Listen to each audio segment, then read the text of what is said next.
Let the camera people deal with The that. camera angle here. He's in the church. They have one for her exclusively and one for the... You have one for me exclusively? You have one for me exclusively? That one. Okay. Come again? Yeah, you're there.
Welcome to Calypso Conversation.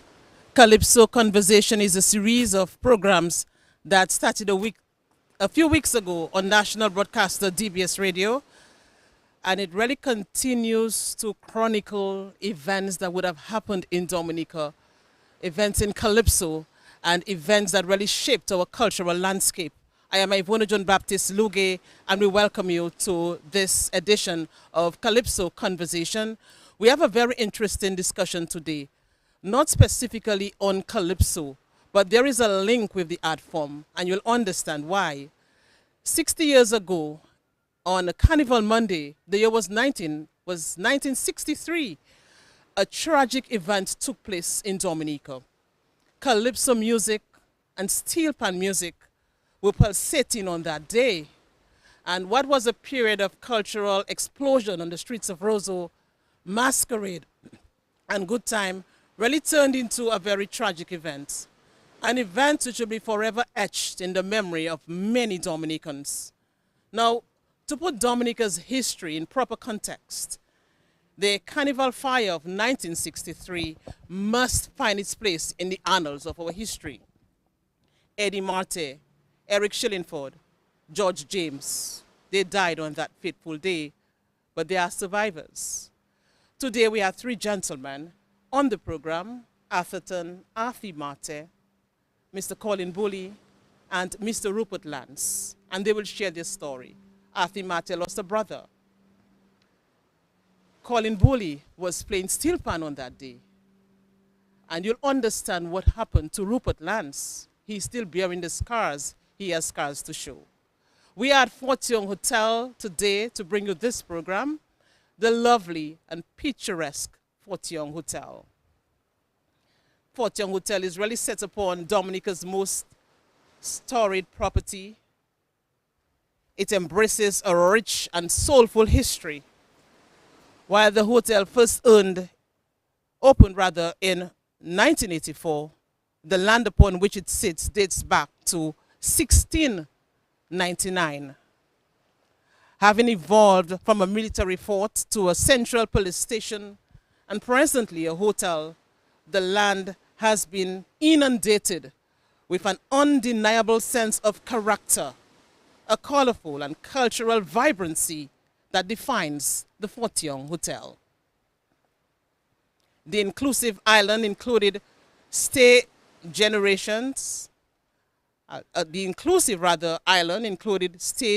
a significant positive impact on the local economy by engaging local service providers to deliver tours and excursions, offering culinary and cultural experiences outside of the hotel so local businesses can benefit, sourcing local food and beverages to supply on the property, the restaurants, and implementing smart energy and waste practices to ensure a sustainable and low impact on the surrounding natural environments. And we also have sponsors for this program: CSA Concrete based in Portsmouth, Lafayette House Medical Laboratory, Lindo Mart in Goodwill, and Luxurious Loos.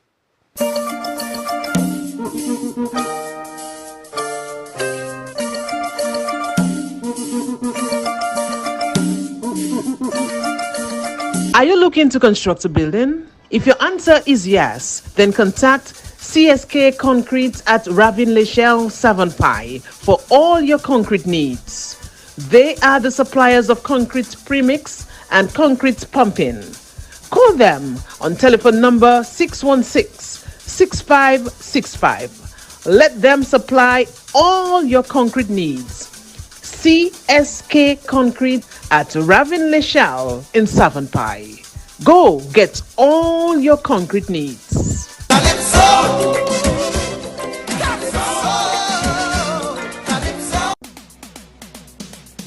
Great things are happening at Lindo Mart. There it is. You can lean on the consistent opening of Lindo Mart.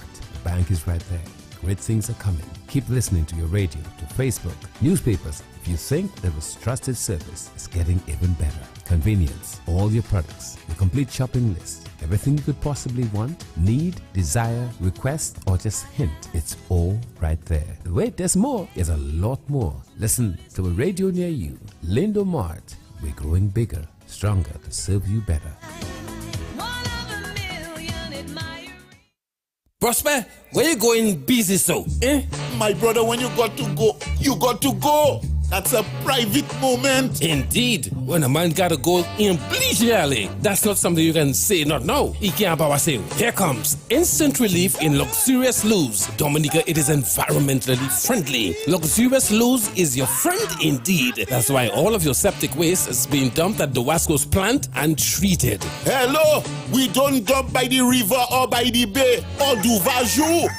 You better take in front before in front take you. Luxurious Loos. We also rent portable toilets for every type of public and private event. Luxurious Loos. We will take care of your dumping of your sewage and will professionally dump and safely dispose of all your used, damaged or expired groceries and give it a quiet funeral. Luxurious Loos. We are the number one in the number two business. Call us at 448-2410 or 276-4289 or 277-2410.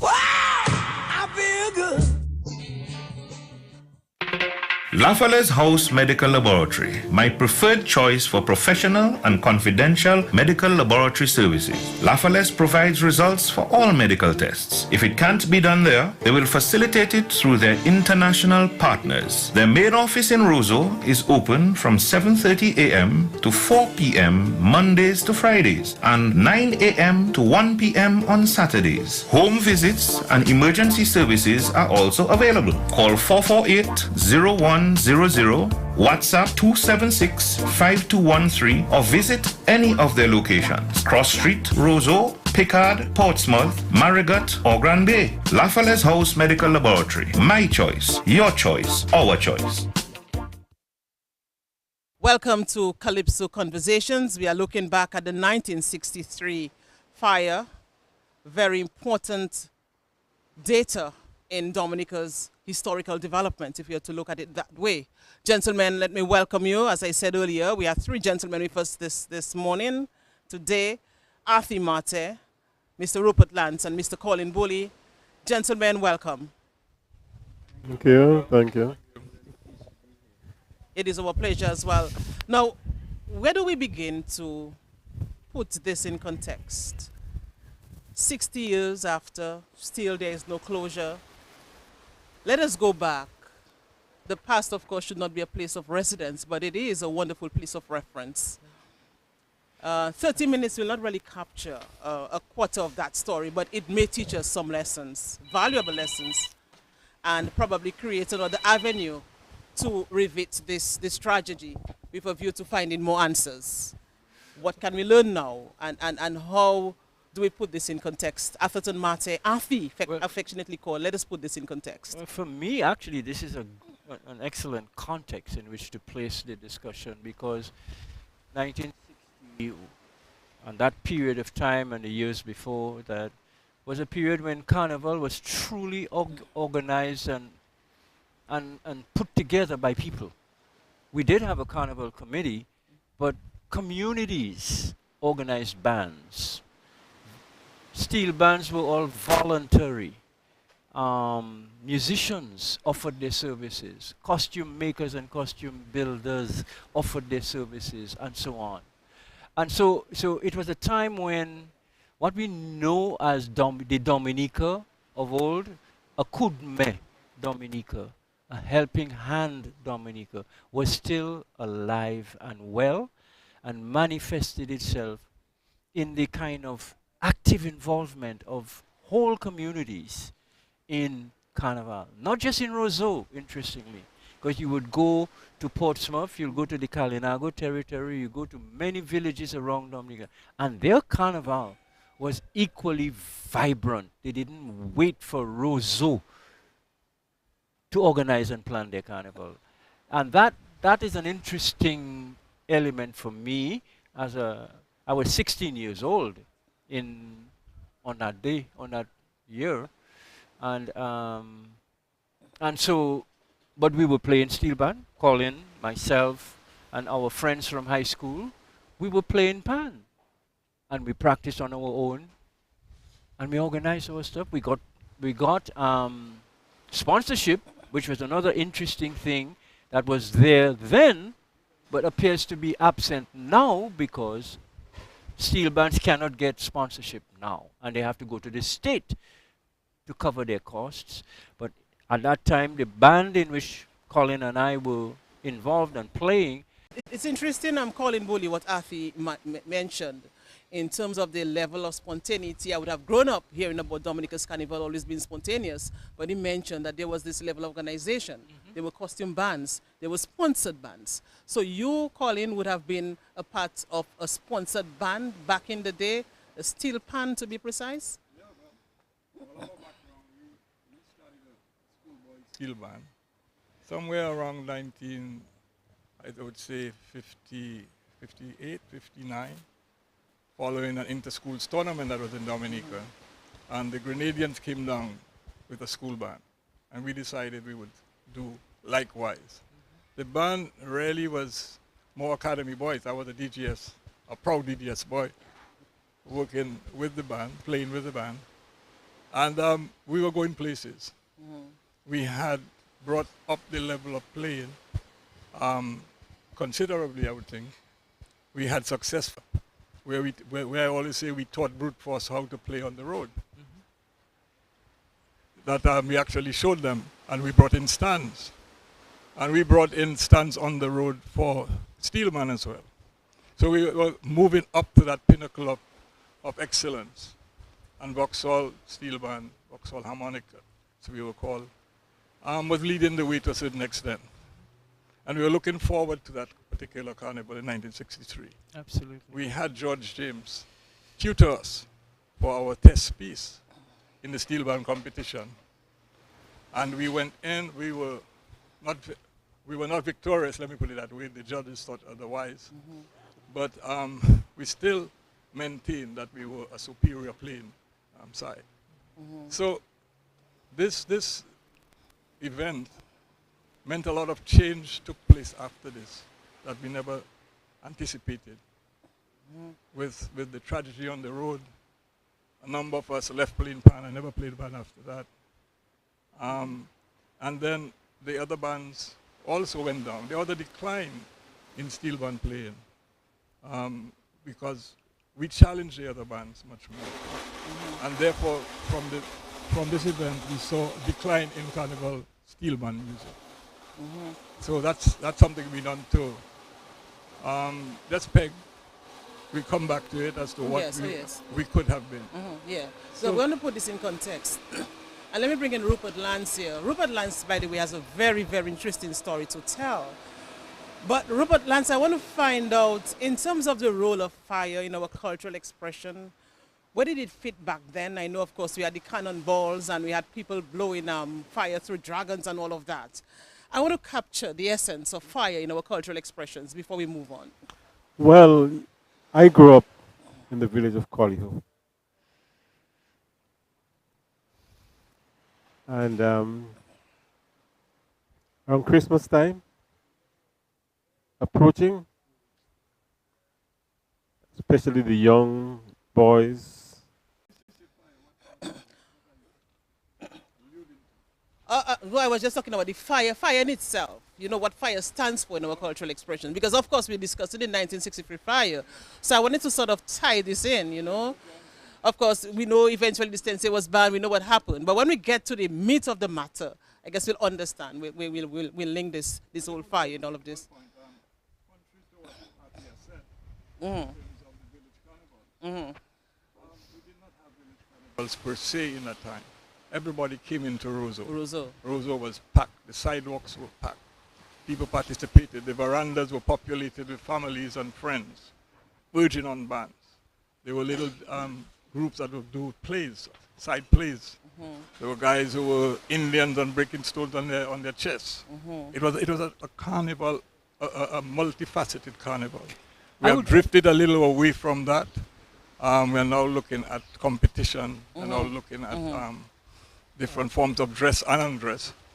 to make what we call Carnival now. But we need to point out where we were. Where we were. And Yes. it was And in that is important. I beg to disagree with you, Colin. I agree.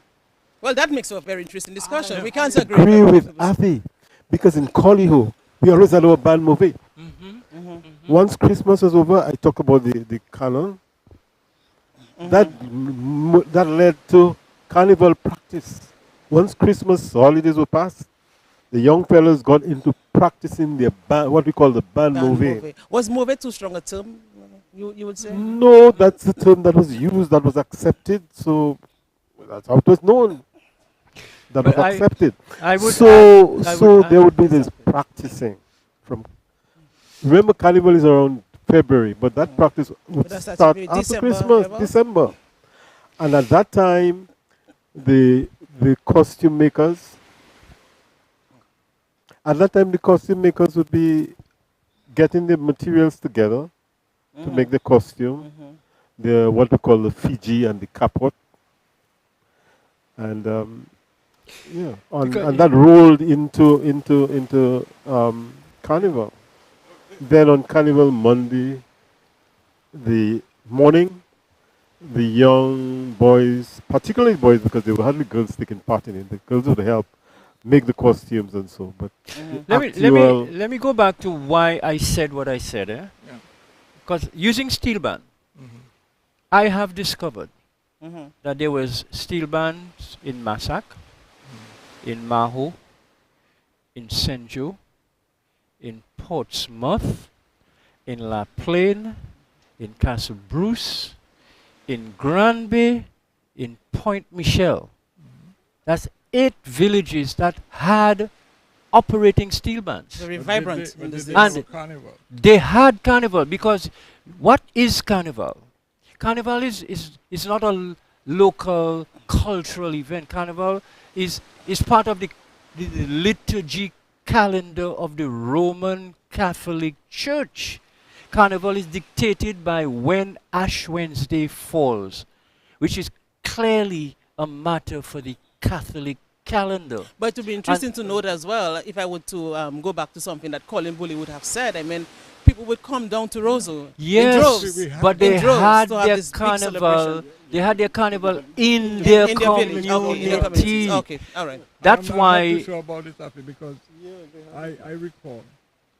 Like Probably that's something we can explore maybe in another conversation. Yeah. But I really want to get into the 1963 fire. I really want to get a sense of what really happened on that day.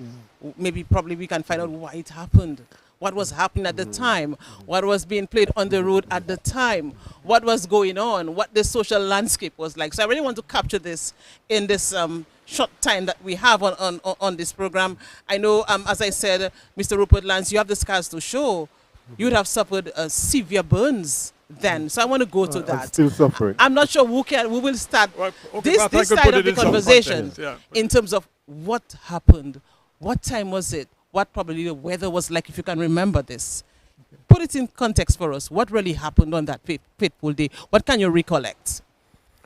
What you put ask, Yeah, ask me you that could question. begin. You could begin. Boy, on that fateful day, I grew up in Colliho. But at that time, I lived in Roseau because I was attending secondary school in Roseau. Athie Martin Secondary School, St. Mary's Academy. Athie Martin Secondary School? Yes, St. Mary's Athie Martin, Academy. you had a secondary school? St. It Mary's appears- Academy. it appears so. All right. I keep getting these. Interesting. You know, Interesting. Yes, yeah. yes. Tell us. So I lived in Roseau. You know where in Roseau? Tell me. 57 Bath Road. That's close to where I grew up. Absolutely. Close to the Garden Gate. Oh, yes. So you're familiar with her upbringing. Well, I'm not familiar with her. I get many But years I met after, her but- mom one day and she says, you know. Okay, anyway. Yes, anyway. And that's how I got okay. the So I lived there with my cousin, Silma. And on that day, my cousin,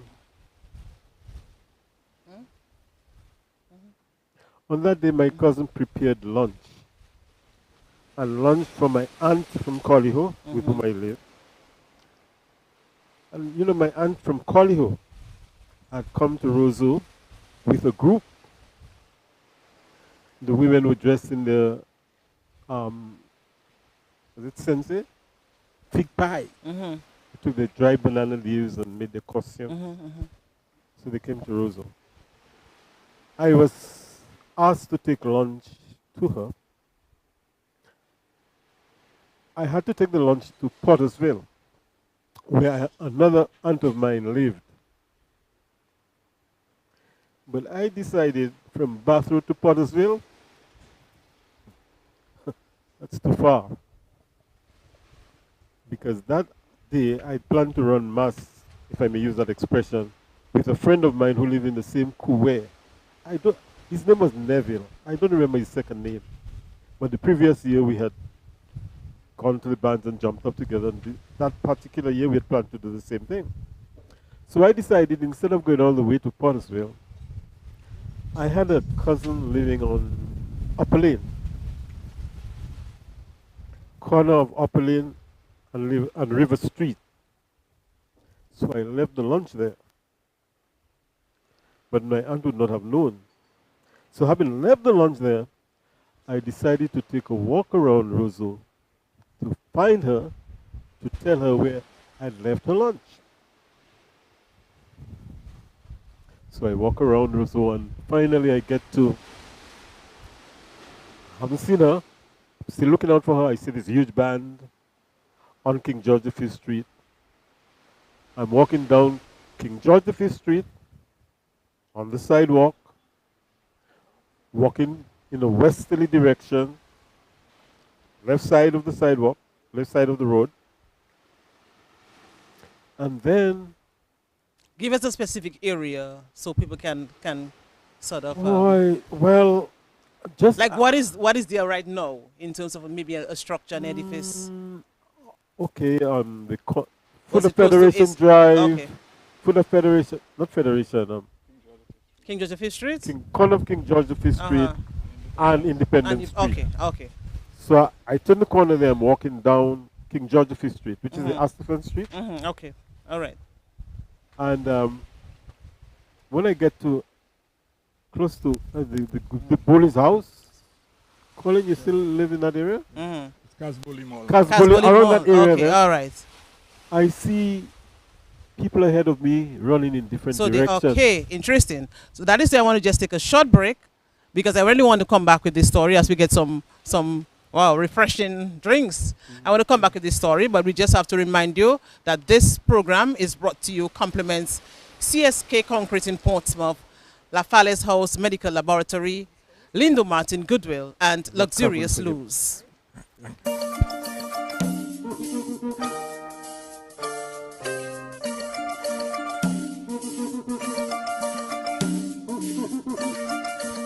Are you looking to construct a building? If your answer is yes, then contact CSK Concrete at Ravin Lechelle Savonpai for all your concrete needs. They are the suppliers of concrete premix and concrete pumping. Call them on telephone number 616-6565. Let them supply all your concrete needs.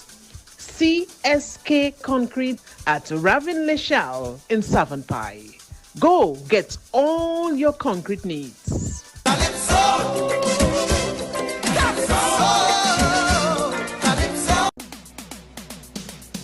Great things are happening at Lindo Mart. There it is. You can lean on the consistent opening of Lindo Mart. The bank is right there. Great things are coming. Keep listening to your radio, to Facebook, newspapers. If you think that was trusted service is getting even better. Convenience, all your products, the complete shopping list, everything you could possibly want, need, desire, request, or just hint. It's all right there. Wait, there's more. There's a lot more. Listen to a radio near you. Lindo Mart. We're growing bigger, stronger to serve you better. Prosper, where you going busy so? My brother, when you got to go, you got to go. That's a private moment. Indeed, when a man gotta go in bleacherly, that's not something you can say not now. He can't power say. Here comes instant relief in luxurious loose. Dominica, it is environmentally friendly. Luxurious loose is your friend indeed. That's why all of your septic waste is being dumped at the Wasco's plant and treated. Hello, we don't dump by the river or by the bay or do vajou. You better take in front before in front take you. Luxurious Loos, we also rent portable toilets for every type of public and private event. Luxurious Loos, we will take care of your dumping of your sewage and will professionally dump and safely dispose of all your used, damaged or expired groceries and give it a quiet funeral. Luxurious Loos, we are the number one in the number two business. Call us at 448-2410 or 276-4289 or 277-2410. Lafale's House Medical Laboratory, my preferred choice for professional and confidential medical laboratory services. Lafale's provides results for all medical tests. If it can't be done there, they will facilitate it through their international partners. Their main office in Roseau is open from 7:30 a.m. to 4 p.m. Mondays to Fridays and 9 a.m. to 1 p.m. on Saturdays. Home visits and emergency services are also available. Call 448-0100, WhatsApp 276-5213 or visit any of their locations. Cross Street, Roseau, Pickard, Portsmouth, Marigot or Grand Bay. Lafale's House Medical Laboratory. My choice, your choice, our choice. Welcome back to Calypso Conversations. We are at the Port Young Hotel. The ambience lends itself to an event like this. As I look around, I see a boat passing with people on board, and that's very beautiful at the Port Young Hotel. But we're bringing you this very important discussion, Calypso Conversations, and we're looking at the 1963 fire. Rupert Lance, you were giving us a documentary sort of what happened on that day. So you continue. So I'm on King George V Street, that's Astafan Street, walking westward. Ahead of me, I see people running in different directions. And the first thing that comes to my mind is there must be a fight.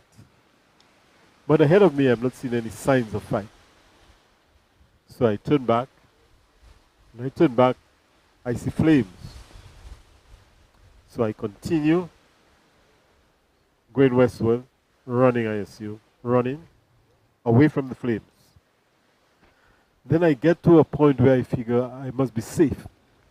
And that's just around the Calabash area. That's the corner of King George V Street and Great George Street. Yeah. And then suddenly I feel my whole body like it's in flames. You were running away from the fire. And at one point you felt your body was in flames. So I get to the point where I figure, okay, I must be far away from the flames I saw. So I must be safe. And it's really at that point I feel like my entire body is on flames. I don't know if it makes sense to you, but yeah. This is how I feel. That's the position it was in. And so the first thing that comes to my mind is to tear my clothes off. But then I look and I don't see any flames on my body. My clothes not in flames. Now I can feel that stinging pain. And I'm screaming and I'm shouting. And I get to Great George Street and I'm running in a northerly direction. I figure I'm running towards the hospital. Then I get to where Jolly Pharmacy, the one that's on Great George Street. Mm-hmm. When I get to around that area, there are two women who were in a house, or I guess they were just outside of their house, on just opposite Jolly's. I think that's where the principal of the then principal of the grammar school, Mr. Medford, I think his name was, lived. And these two women, I hear them say, oh, he must be one of them who was in the fire. And they grabbed me, they pulled me aside, get a sheet, wrap me in the sheet. And I don't know, somehow they get me into some vehicle and take me to the hospital. All that time I'm screaming and shouting and so on. So I get to the hospital, the casualty area, and I'm screaming and shouting, and then somebody says to me, one of the nurses, okay, I will, take it easy. I'm the people who are worse off than you. We'll deal with you in a while and so on. And after a while, I don't know what happened. I guess I passed out. Next thing, when I regained consciousness, I found myself on hospital bed. And there's a guy next to me, Vivian Webb. I didn't know him at the time, but I found out who he was. Vivian Webb asks me if he's going to live. If he's going to live? If he's going to die. Okay. And I bounced the same question. Athie, am I going to die? Yeah. And we keep asking each other questions. He asked me a question, is he badly up? I asked him, am I badly up? Okay. So that was my first experience. We'll come back to you to continue. Yeah. Colin Booley, where were you at the time? What was happening? What did you know then? Yeah, my story goes a little before that as well. In fact, it involves Fort Young as well. Eric Shillingford worked in the manager garage, AC Shillingford garage, that my father was the general manager of. And when I left school, I did work for a couple of months there. So we were very close. I was very close with him. Eddie, we were schoolmates. We did one school and the other school, but we were always together. And in fact, joined the Department of Agriculture when I joined as well. And then there was George James, who grew up in our neighborhood, living on Great Marlborough Street. So they were very close friends. And I recall I met them here in Fort Young. It was not a hotel. And asking them, they said, well, you should come with us, and the costumes look so good. I said, no, I stay playing steel band. So you sure these things are good? And they said, yes. I said, I'll come and check it with you. And we went the next morning, Sunday morning that would be, to Eric's house. He was living in Potter's Lower Goodwill. And he said, look, I put in a match to it and there's nothing, it will just smother. There was no flame coming from it. So I had an assurance that they were safe on this. Let's move on to the Monday itself. And the Monday, we were very happy to be playing for the Thunderbirds band. We were in full swing then. Our pants were quite good. We had popular band back in the day? Yeah, very, people waited for us to come out. And we had a mishap at around 12:30. Our stand got damaged, broken, the wheels. One wheel fell off, a couple of wheels. So we had to repair the stand itself. And we took the stand up to the Later's house. And I got tools from my father. We were all together. We put a job, got the stands ready to hit the road by 2 o'clock. 2 o'clock, people were coming back in. Our band members were drifting back in because those of us who were working on the stand, the other guys went and were making around, through town. So we get the stand up, and we're moving down Constitution Hill, and the crowd is waiting for us. And there are about 5 of us, or 6 of us playing. Athie, on the first part, I was playing double tenor. About 5 of us started to just strum and keep the music going as we waited for other members to come. You were playing what, Calypso music? Local Calypso music? Yeah, local Calypso music. And then as we started to go down the street, King George V Street, same place by Casbully side, I noticed these guys were coming out by, I saw them by where the labor headquarters is. It's present day. I saw them coming down that way. And I recognized them straight away. The crowd was pushing on us and we were not ready yet. And I recall going to them and talking to Eric and saying, you guys have to hold back a little bit because we are not fully organized. And that's Eric Shillingford who died, who succumbed to his injuries. Yes. And they said, okay, we will sort of form a buffer So they're moving in a direction to form a buffer behind the stand for us. So we were going on and we were trying our best, the 5, 6 of us who were there. And suddenly I heard this explosion, a whoop I believe the road had opened and there was a volcano or something like that because all I saw was flames. So it was just one sound? Well, one initial sound. Like a whoop, as you said? And I was looking out for the players at the back, like Wilfred Nichols and these guys who had to jump over the pants. Athie, I held Athie and we stood up. And we saw this fire and we witnessed this whole event to see our friends, Athie's brother in particular, die on the road. The other two didn't die on the road. I recall that I went. After that, I went in to the Sims house where Eric was, and to the Williams house at ABC store is called now. Now they're at Jenny's place, I think they're now. And I spoke to George and Eric. All they complained about that they were thirsty. There were no physical marks of any burns on them. And then we had to see how we could get Eddie to the hospital. And that was again tragic. You know, it's a very touching story because... It's strange. There were you said no physical marks of burns? At that time. At that time, yeah. Wow. Because up to the night, in fact, I don't like to repeat it, but it's a fact. I saw my friend burn down to his underclothes. Saw him burn with his teeth melted. That's what we saw. That's what we experienced. Wow. And then... I know we need to have a part 2 of this. As I said earlier, we really can't capture as much in a program that of that duration. So we will look at having a part 2. But Athie, I want to bring you in. I can recall some years ago I would have had a discussion with you. Very interesting interview we did at Sims's Hotel back then. I think you all were observing the 1963 fire. You were very emotional, Athie. Still very painful for you. You lost your brother.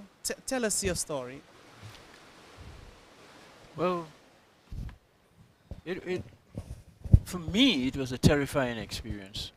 Because as Colin said, we were playing steel pan, and the 3 guys were behind us. And it just so happened that all 3 of them were in one way or another associated with us. Eddie was my brother. George James was the guy who taught us a song for the competition called Voices of Spring. And Eric was our sponsor. And like Colin says, what I heard was whoop! Just like, when a gasoline fire gets going. And then people, as Rupert said, started running in all directions. And like most people, I'm sure, none of us knew exactly what had happened. I then focused on somebody standing against the wall of that same ABC shop across from Sims's. And that person was holding on to one of the supports for the veranda, but was on fire. There were flames on that person. And he was screaming. He was the only person on that veranda? No, he was that's on the sidewalk. on the sidewalk. He was on the sidewalk against the wall, holding onto one of the supports for the veranda, but screaming. And then I recognized the person as my brother and started going towards him, and that's when people like Colin and others held me.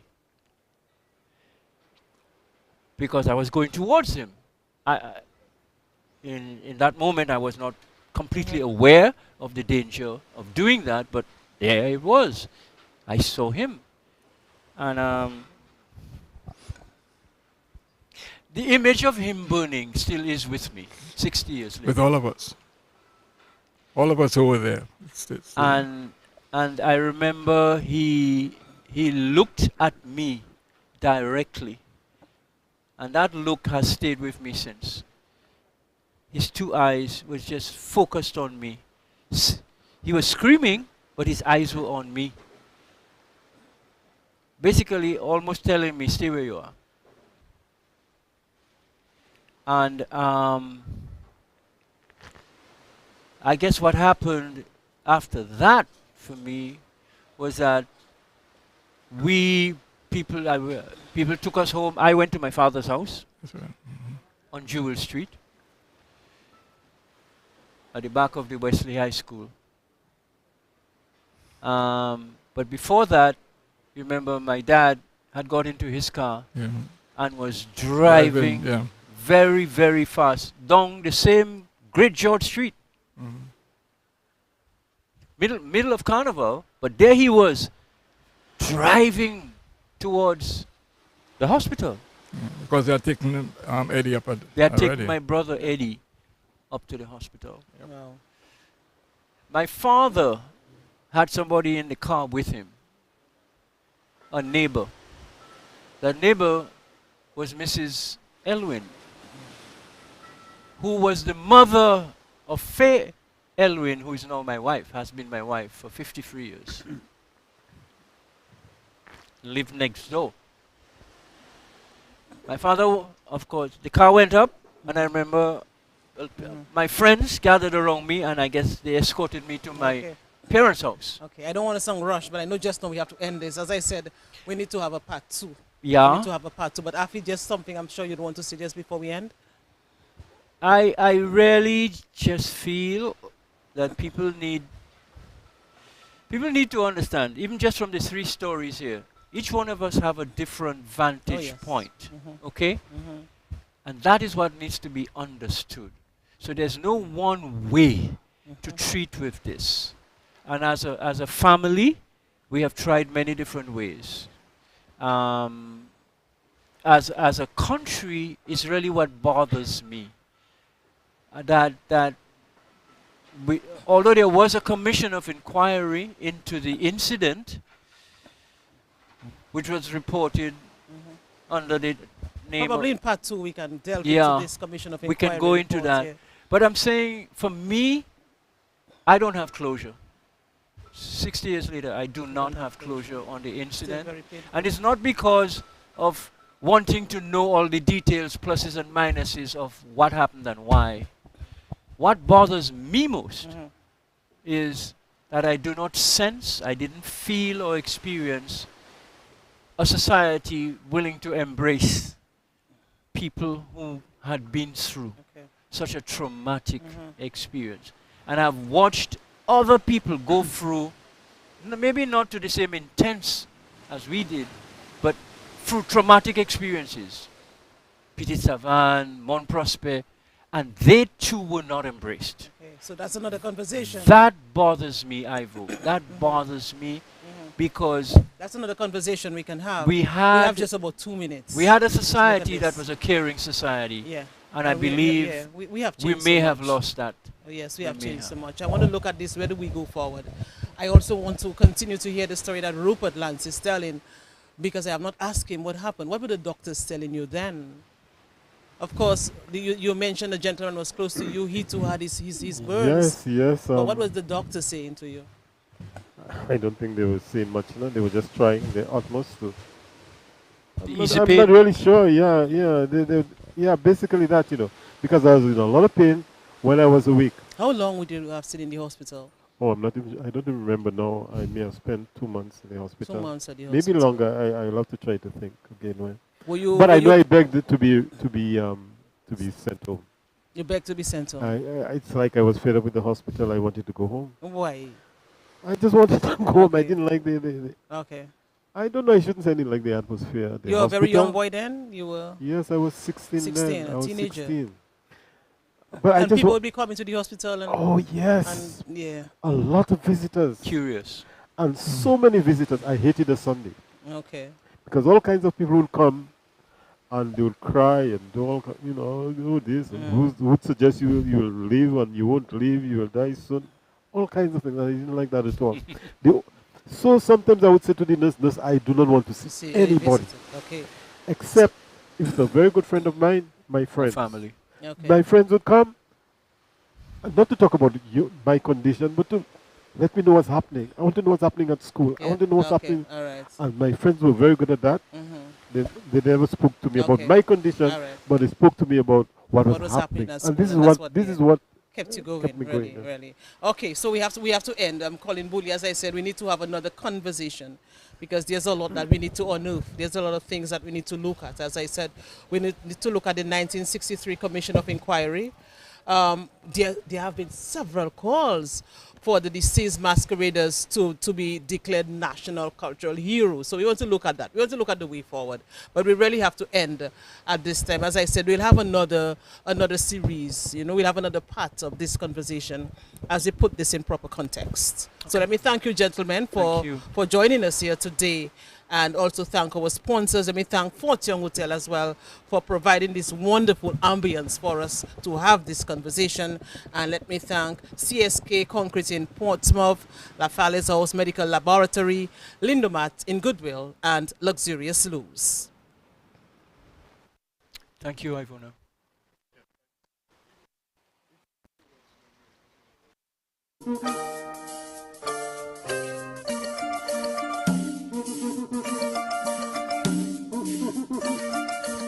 Are you looking to construct a building? If your answer is yes, then contact CSK Concrete at Ravin Lechelle Savonpai for all your concrete needs.